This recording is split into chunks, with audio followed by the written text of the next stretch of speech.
WSMTC Community Forum. By way of introductions, my name is Mark Sullivan with the State Department of Veterans Affairs. I want to start off just by giving a big thanks to Local 26 Southwest Washington Pipes Trades Training Center. These are folks, I think they're actually back in their offices right now, so if you can clap really, really loud to express our gratitude to them.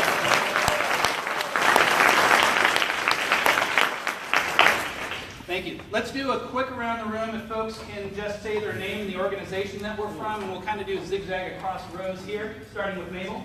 Okay. I'm Mabel Edmonds, Vice President for Instruction at Global Park Technical College. Mary Forbes, WDBA, welcome. Rachel Turner Benson, Tacoma Pierce County Chamber of Commerce. Brenda Thompson, Britain Technical College. Kendra Hodgson with the State Board for Community and Technical Colleges. Mark Haskins with Pierce College at Joint Base Lewis and Ford. Bill Adams, South Sound Military and Communities Partnership.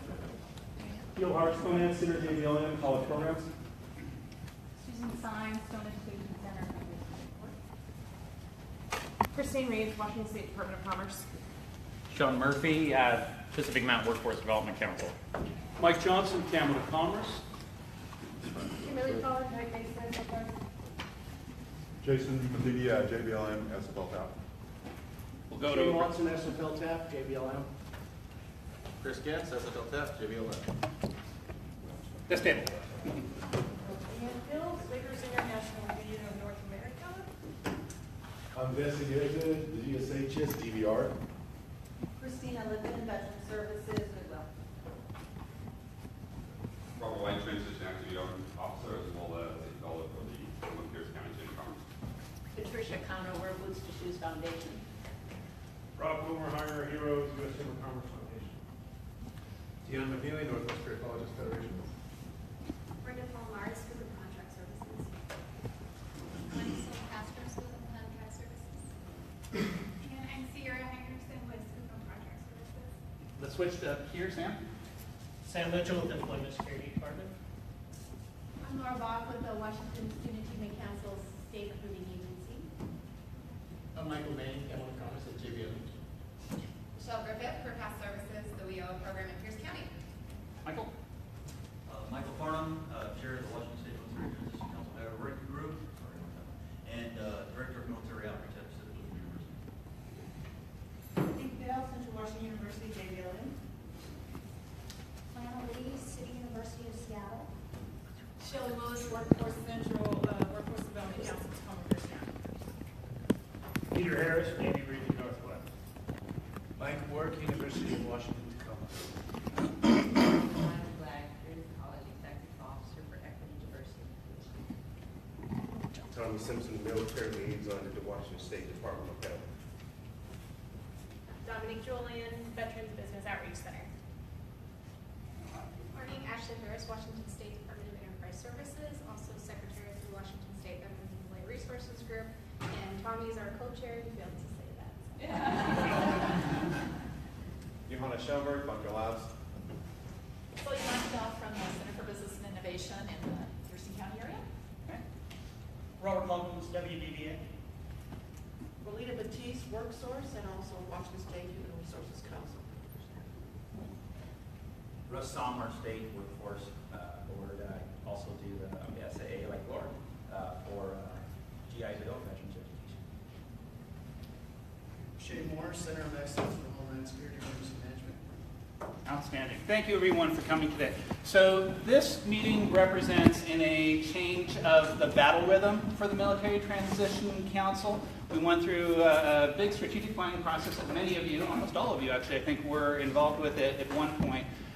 What we've done is we split the 4 quarterly meetings into 2 meetings for the Executive Council and 2 meetings for the rest of us in a community forum. The Executive Council, rather than just being talking heads and having us do briefings to them once a quarter, they're actually focusing on more decision making. They've had 1 meeting this year in which they actually approved the recommendation for the strategic plan, which we'll get to in a little bit. And then our meeting is focused on just us. So the idea here is that these forums that will happen twice a year will be opportunities for us to network, opportunities for us to educate ourselves about different veterans programs and strategies, and also to talk about operationalizing the strategies that have been approved by the Executive Council. We have a pretty aggressive agenda today. We're going to start off with 3 different presentations, a panel and 2 presentations on select topics that you all indicated were of interest to you when we went through the strategic planning process. Then we'll have an update on the strategies that were approved by the Executive Council. And then we will finish up with a breakout session. And the most important deliverable for the breakout sessions is that we get you all to sign up for different work groups for those strategies. So I sent out an email yesterday with a SurveyMonkey survey. If you didn't have a chance to complete it, that's fine. But what I want to do is get folks signed up so that we can begin operationalizing those strategies. Any questions before we get started? Great. Well then, thank you very much for coming. If I can ask the panel members for the first panel presentation to come up to the table.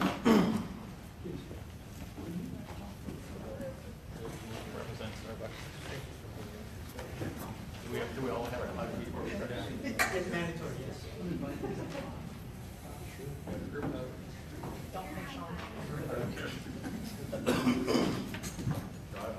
All right. We do actually have a live mic here, which I will hand off to you guys. Let me do just a sort of a quick orientation talk. I'm going to hand that to you, Christine. So, one of the big shifts in workforce development in the last few years under the Workforce Innovations and Opportunities Act, and actually a little bit prior to that, has been a shift to sector-based strategies. Historically, for those of you who have either been directly involved in the workforce development system or have been tangentially associated like myself, it's been if you build it, they will come. We will train folks, and hopefully they will find a job somewhere in the private sector. WIOA and the focus on sector-based strategies is a shift more towards the demand side, figuring out what does the data tell us and what do employers tell us about where the jobs are, and how do we get a little bit more specific and strategic about how we get folks into those jobs where the jobs are going to be within their communities. So with that, we've assembled an esteemed panel of experts to talk about their work in the arena of sector-based strategies. I'm going to actually, if we can just go down the table, if you can introduce yourself and your organization. Christine Reeves, Washington State Department of Commerce. Kendra Hodgson, State Board for Community Technical Colleges. Sean Murphy, Pacific Mountain Workforce Development Council. Tacoma Pierce County Chamber of Commerce, also working with the Camel to Commerce project. Outstanding, outstanding. So I've got a few stock questions for these folks. We're going to reserve a little bit of time at the end. We've got about 30 minutes to talk about sector-based strategies. The first question I'm going to put to you all, and you can answer in whichever order that you want, is that what sector or sector clusters has your organization chosen to focus on? How did you select them, and how has it affected your business? So the shortest answer is the governor. So as many of you know, in 2012, when the governor took office, really focusing on standing up what was called the Industry Sector Economic Development Program. And it's a program housed in the Department of Commerce. And it was really based off a model under Governor Gregoire, where we used to have what was called an Office of Aerospace in the governor's office.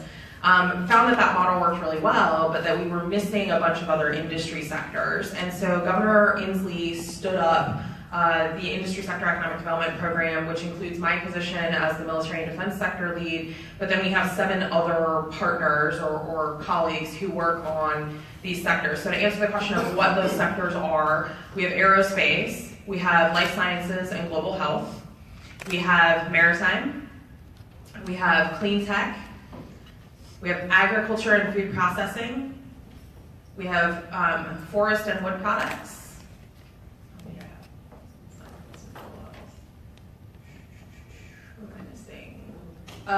military defense, which is me, and then we have information communication technology. I think that's everybody. I think I got all 8. And how we chose those sectors was really based on the fact that coming out of the 2008-2009 recession, what we learned very succinctly about the state of Washington was that those 8 sectors really were, I don't want to say recession-proof, but essentially were the only sectors that were really trending up at the time we were handling a recession. And so really focusing on the fact that, for example, construction, which is a huge trade in Washington, really cuts across all of those sectors. So having each of those sectors focus on construction or other market opportunities, we found that those were really the driving industries in Washington and the things, kind of the top 8 industry sectors that held our economy together in the way that it works. So I think that was all the parts of your question, so I'll pass it on to other folks. So for us at the State Board of Community Technical Colleges, maybe just a reminder is that we're the state agency that really is the go-between both betweens. The state legislature and the 34 community and technical colleges. And for us as a system, we often end up focusing more on education initiatives than sector strategies just because of the nature of our work. But 12 years ago, the State Board instituted what we call the Center of Excellence program, and we have 10 centers in the state of Washington, and that is really our sector focus at a statewide level. And then locally, each of the colleges work in conjunction with their workforce development councils, their local EDCs, that whole local market kind of lens on what is most appropriate for each community. For us at the State Board, though, the 10 centers are allied health, aerospace and advanced manufacturing, maritime, IT, agriculture, education, construction, global trade and supply chain management, homeland security and emergency management, and education. These have been in place in our system really 12 years now, and there definitely are subsectors within each one of those. And the work has evolved, but the reason they were chosen is that at that time, and still currently, we believe that those sectors drive economic change in our state, right? Either for wage, for education, for just gross economic product. And so one of the things that we've done over time is that those center directors are really our liaisons between industry and education and trying to bring from industry the information to our colleges about what are the jobs, right? Where is the demand? What are the skills needed? So if we need to modify or tweak curriculum or put programs up or take programs down, that the colleges have that information because they're the ones who ultimately do that hard work. That they're the ones with all the delivery for the skills. When Governor Inslee put his 7 sectors in, there is a nice overlap. It's not a direct one-to-one, but we have found that, in fact, those sectors that we chose 12 years ago definitely have borne out, and we're seeing then the liaison now with Commerce and their work in a lot of places, either with individuals like myself or directly with the Centers of Excellence. So that's kind of how we've tackled that over time for the State Board. So I can come at this from a couple different angles. Really, our efforts started probably 7 years ago, with partnering with the EDCs in our region. So the Thurston EDC was a big partner in this. Michael Cade is the executive director and was a big driver of some of these conversations around the sectors on a local level. And so ultimately at the time commissioned a study that was to look at what were the driving sectors in our region. There was either 14 or 16, one of the two numbers, of economic indicators that we utilized to determine those 6 sectors. And so as we progress forward, we've been in just a lot of different arenas, a lot of different efforts to work within those sectors to drive a lot of our work that happens on a local level. And then, moving forward, and what this room is probably most interested in is around how it connected into the working with the military. So when we launched Canada Commerce, that has always been a partnership with both Workforce Central and Pac Mountain and a whole lot of other partners, including Tacoma Chamber, the Thurston EDC, and other partners, there's always been an attention to guiding transitioning service members into the local economies. We also understood that there would be placements in King County, and Kitsap, and other counties where service members would be interested in getting connected into employment, and including nationally. So when we were looking at that, we really started to say, okay, what were the other sectors that we should pay attention to, not only for the 2 WDCs, but also on the state level. So that's really what's driven a lot of our work, is not only our 6 sectors, which are healthcare, telecommunications, IT, wood products, hospitality, food production and processing, and chemical and plastics manufacturing were the 6 that were driven by us. And then, like I said, we ended up really, for County of Commerce at least, looking at the rest of the sectors as well.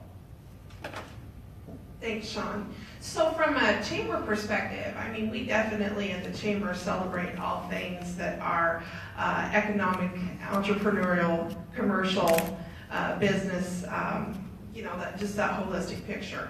But the sectors that we have working groups on, or maybe we have a specific focus on at this time, we actually have a MIM working group, and that is Maritime Industry and Manufacturing. Of course, we have our veteran business outreach, and not only do we go at it from a couple different angles. Yes, we've got the business services side that we work with County of Commerce and Joint Base Lewis and Quarter, but we also offer those services to any organization that would like us to come in and talk about, how we can get veterans in and maybe have them become more educated about that particular sector.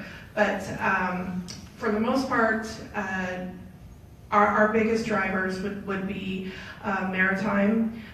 We are the most trade-driven state in the nation, so that's obviously a big one there. Getting manufacturing jobs and getting those opportunities out there and possibly attracting more industry to come in, so there can be opportunities created there. And then let's see here, maritime industry, manufacturing, and then of course, just other industry as well. So it's just kind of a mixed bag, and we don't really go out there on sector-specific strategies because we're really kind of a holistic clearinghouse for business overall. But those are the areas that we are really paying attention to. Excellent. So I see a lot of overlap in the sector and sector clusters that you've identified. I've also heard a lot of divergence. Is it important that there be differences between the WDCs, between agencies, between economic development councils and institutions in selecting their own sectors or sector clusters? Why don't we just have the governor say thou shalt and say these are the 6 we're going to focus on? So I would say, one, yes, is it important that there be a level of flexibility and variety in that? I would argue on behalf of our department, absolutely. And here's why. Because the way we focus on economic development at the state level from an industry perspective, ultimately, we don't drive economic development the way folks at the local level do, right? And when you start breaking out what industry looks like at the local level, in Thurston County, it may be logistics is their #1 industry. In Everett, it may be maritime manufacturing. So ultimately, I don't think it's appropriate for the state to come in and dictate how industry sector development is going to be done. I think where we've really found value at the state level is being able to look statewide and find best practices across the different industry sectors, being able to collaborate. So what we say in the industry sector, our job is really around building public-private partnerships, enhancing the business climate overall for that industry in the state, and then building the workforce of the 21st century that meets industry's needs.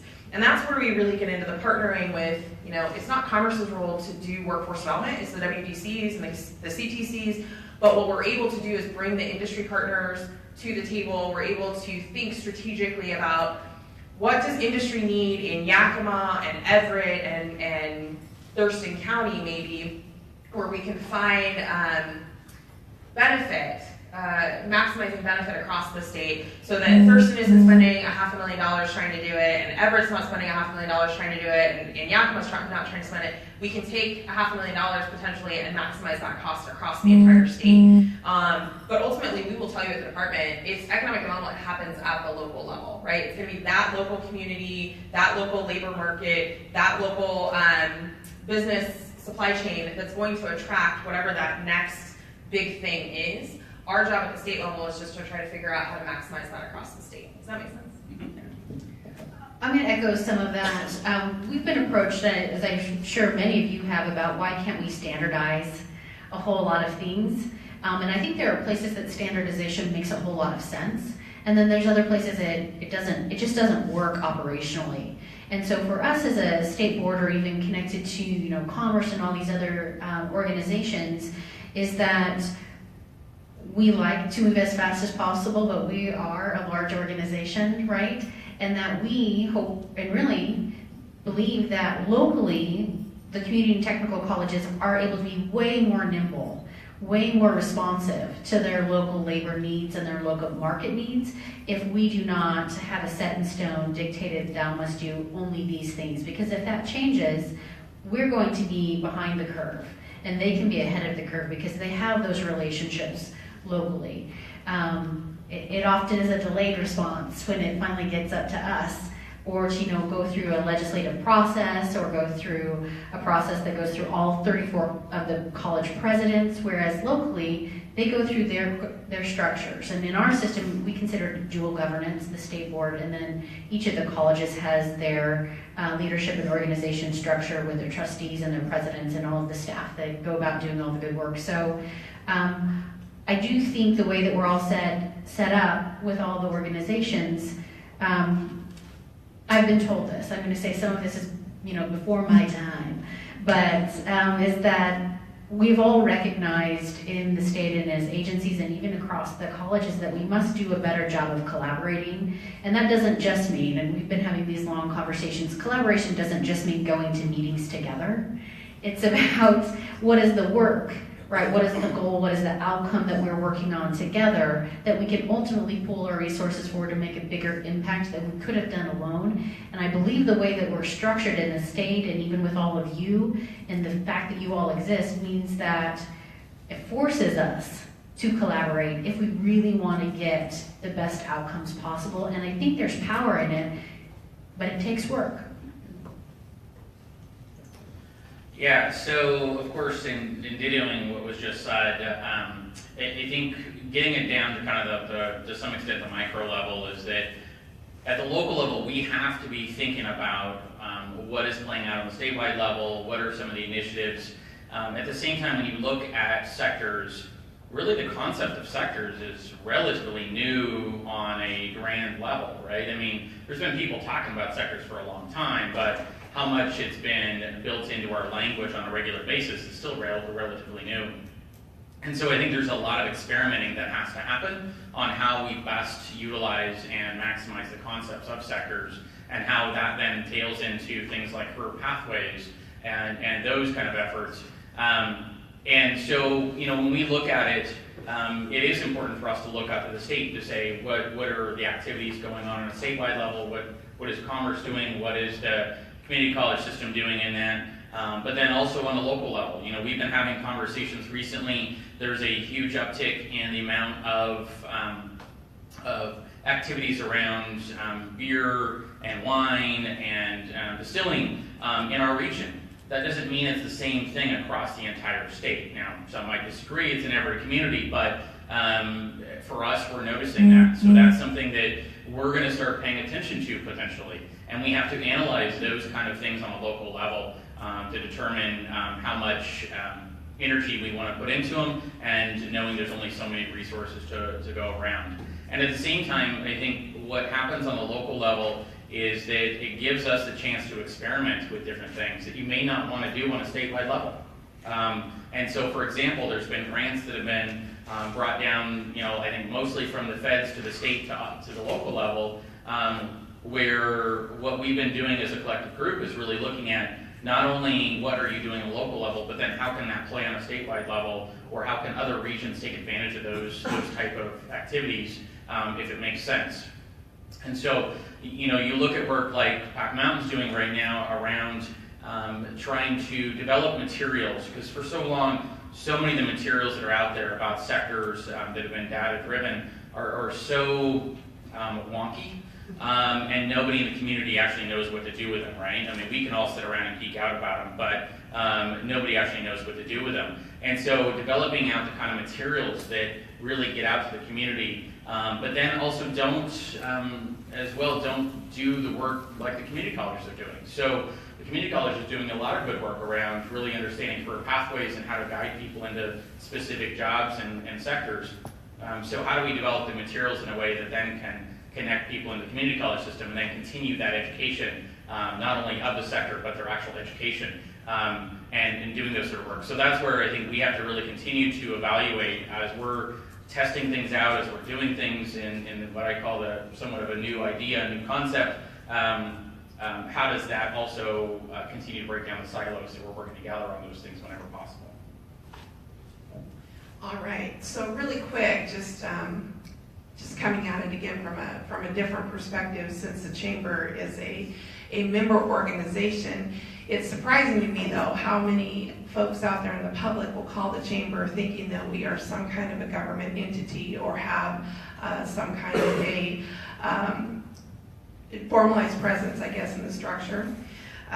So, you know, we need to, I think, get out there with some more purposeful advocacy and also education that chambers are member organizations. But I really look at our chamber board, and our Tacoma Pierce Chamber being one of the top 3 sized in the state.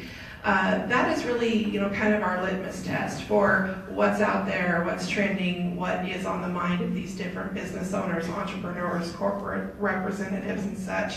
And, you know, taking the cues from there about where we're at. And also, they're also the ones that, of course, give us that feedback that drive our policy and advocacy piece, because that is, again, where the business community and the economic engines, you know, within our localized levels drive the policy, advocacy, and the tracking work that we do, I think, which is definitely in response to the sector strategies and the, you know, directives or trends that are in place from up on high. So from Christine and the governor all the way down to us. Outstanding. Thank you. So I got one more stock question for the panel, and then we're going to open it up to the audience. So if you haven't already, start doodling on what you might want to ask these folks. So my last question for you all is, what is the most important thing that partners here need to know about sector-based strategies when it comes to supporting transitioning service members? I'll start off. I think it's hard to say there's one thing that's important about it. I think the theme you've heard so far is that the sector-related strategies allow us to be more deliberate.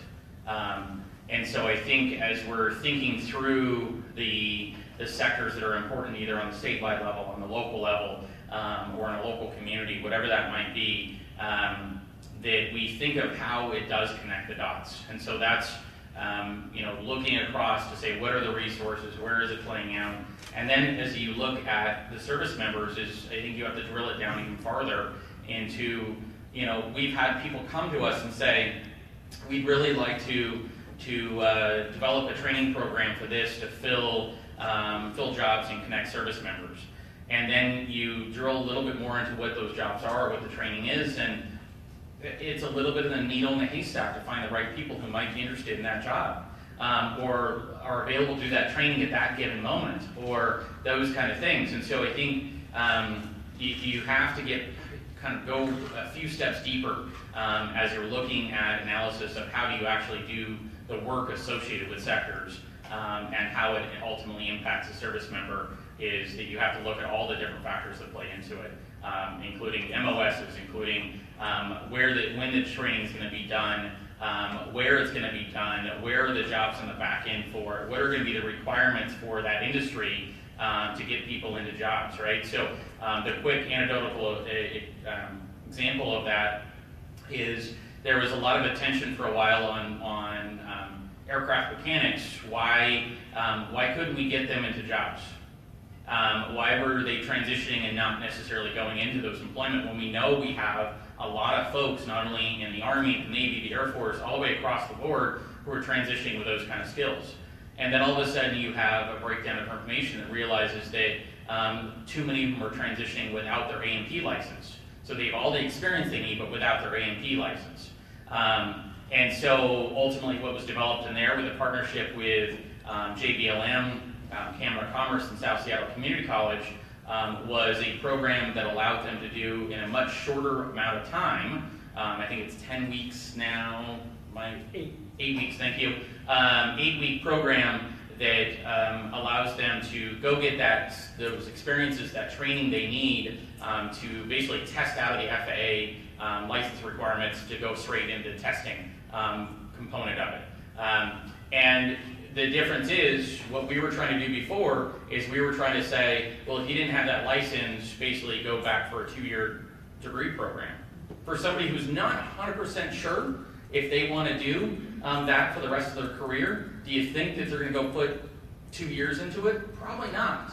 Now, there's been some efforts over the last couple of years, or the last number of years, to say, how do you take that experience and equate it into credits and some of that? So there's been some good work on a more what I would call an individual level. But it wasn't really a concerted plan across the board to how do you maximize that talent transitioning, give them a connection to build that conduit between their training and what they need for the industry, and ultimately you have both the MOSs and you have the employers on the both ends. So anyway, so that's just an example of where you really have to think all the way through to make those connections in understanding not only the demand but also the supply.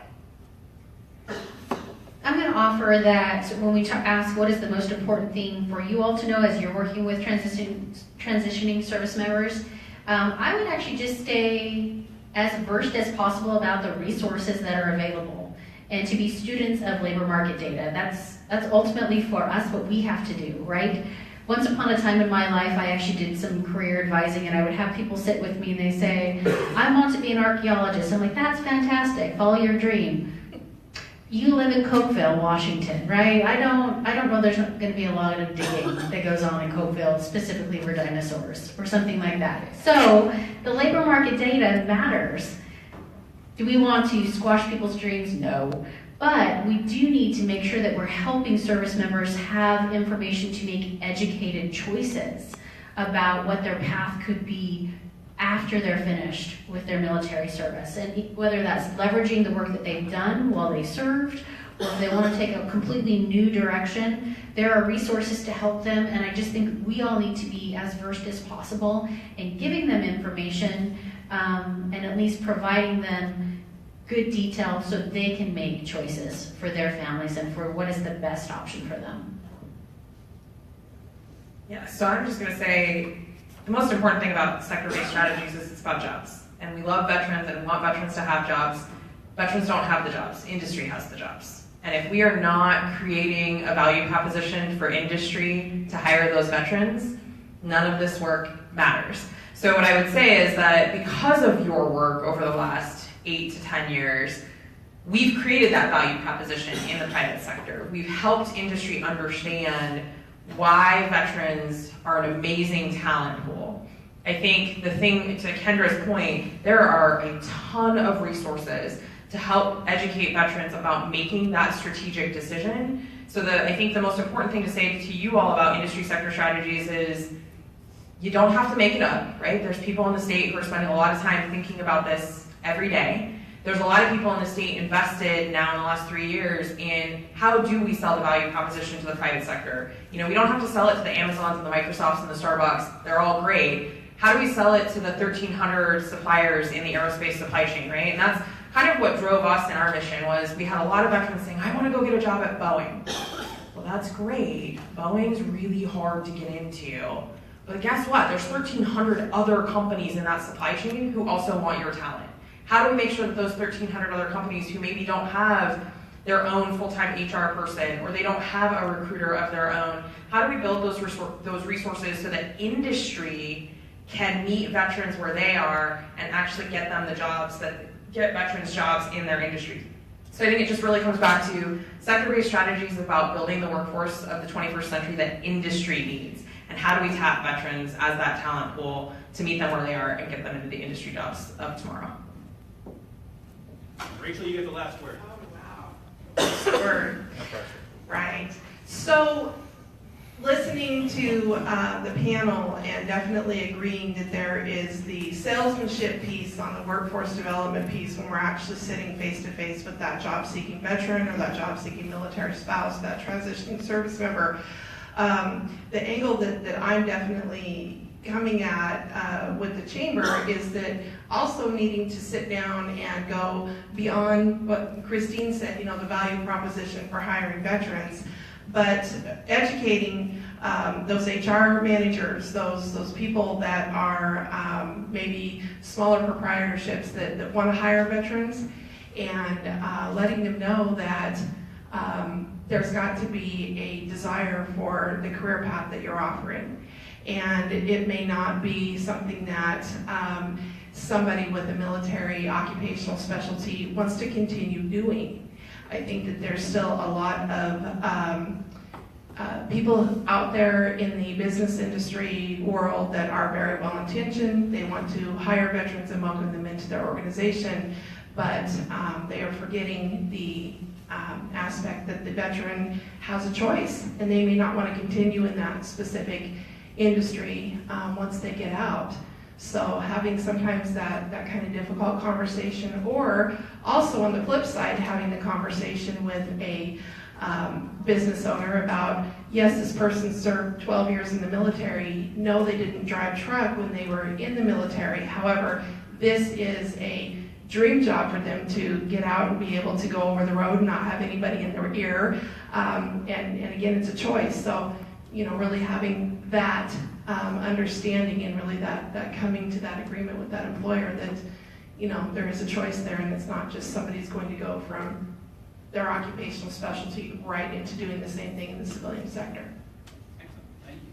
So we have time for a couple of questions. Do we have anybody in the audience who wants to ask any or all of the panel members something? Yes. Yeah, I'm from Celia Gilligan from the Thurston Economic Development Council and the Center for Business and Innovation. My question is, my exposure to veterans is often one-to-one. So it's not like whole sectors, it's that person. And there's a little bit of that veteran wondering what they should do versus that veteran having an idea of what, coming in and saying, I want to do X. And I'm just wondering, how do we get them to the right people to have the opportunity to hear options and then help them get where they want to go. I really loved what was said about partnerships and knowing what each other do, helping to have a really strong network so we're giving them good resources. But how do we work on that one-to-one basis? So, you know, we know in the state of Washington, we still have a ton of work to do. Yet we're leading the nation in so many ways in this work of transition. You know, for the last number of years, really since the VOW Act, but I would say even before the VOW Act, you started seeing a lot of effort that I think, again, Washington led the way on how do we do a better job of educating service members on what's available to them. So that's where you saw the tracks come together, right? And you've seen a lot of good work at JBLM around that, and some of the other installations as well, that have helped guided folks. So for example, as we know, one of the tracks is going into small business. You know, the other piece of that is that we continue to hear is that service members get overwhelmed by the number of resources available. And so they don't always know where to go. It's one of the kind of, I feel, the next steps in that work is, for example, the America's Job Center work, right? How do we make sure a service member can come through our doors and not feel overwhelmed by all the different resources, but we help guide them to what those resources can be that can serve them and meet their needs. Now, they can continue advocating for themselves and what they feel is best for them, and we must not stop that. But for a good chunk of folks transitioning that are worrying about everything else that normally any person in this room is worrying about, covering their bills, making sure their kids are getting good grades, all those things that we worry about, they're worrying about as well. And above that, they're now worrying about everything else, things like, do I have a job tomorrow? What am I going to do? What do I want to be when I grow up? All those kind of things, right? So we have to continue driving in the direction we're going. Rooms like this are important in getting there. Is how do we do a better job of continuing to make sure service members understand what resources are available, and how do we guide them to get into those rooms the best way possible without feeling overwhelmed at the same time. Really quick, Patricia, raise your hand. So get with this lady, Patricia Conover. There's mentoring opportunities there. And the other thing I would definitely encourage you, if you're not already involved, you can catch myself, you can catch our corporate fellow afterwards. Washington Serves through the America Serves initiative. That is I guess it's a funnel that can definitely help with referrals to get those folks to a service provider or to a service or even some kind of a volunteer mentorship support. So there's a myriad of supports available with that, and we're bringing on new things every day. The other that I would just add is, especially about that one-to-one relationship, is that there are a lot of organizations who have people specifically dedicated to have those one-on-one kinds of conversations. So Campbell Commerce is having those, community technical colleges and the VI-25 are having those conversations. There's a veterans rep at each one of the 34 community technical colleges. WorkSource has a local veterans employment rep. I was making sure I get the right acronym. And so I think there's people within the community, if maybe that's not your primary focus or an organization's primary focus. Goodwill has programs, so there's a lot of these organizations that have people specifically dedicated to that conversation. Washington Serves as a great way to maybe find that one organization to do that first referral to. And they all know a whole lot. So I think ultimately when it comes down to those decisions, you're right. It ends up being a one-on-one decision. And well, I'll stop there. And I'm going to put that one up there. And I've got time for one more question, maybe one answer, and then we can grab folks. I've already picked up the guy in the back of the room here. So Hi, I'm Russ Salmer. Just a real quick to help answer her question and what you're talking about. Our state agency has the best practice. Most people in this room probably heard of it before. A lot of you guys are on it, schools, but if you haven't, we have Career Bridge. If you don't know what that is, it's a database that's fed up from all the workforce development councils around our state. You can query, I want to live in San Juan, I want to know what it costs to live there, I want to know how many jobs there, what jobs are trending. If I want to be a welder or an archaeologist, what school is near there, what they're making, can I pay that debt off? It's all there. We have veterans calling in there, counselors calling in there, grandparents calling in there.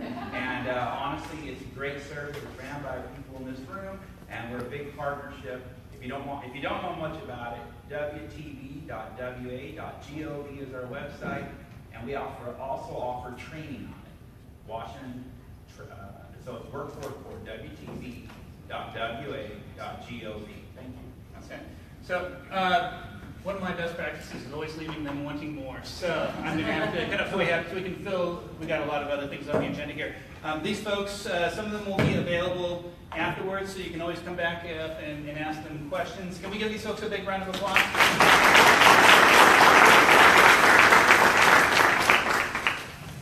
All right, and next up we have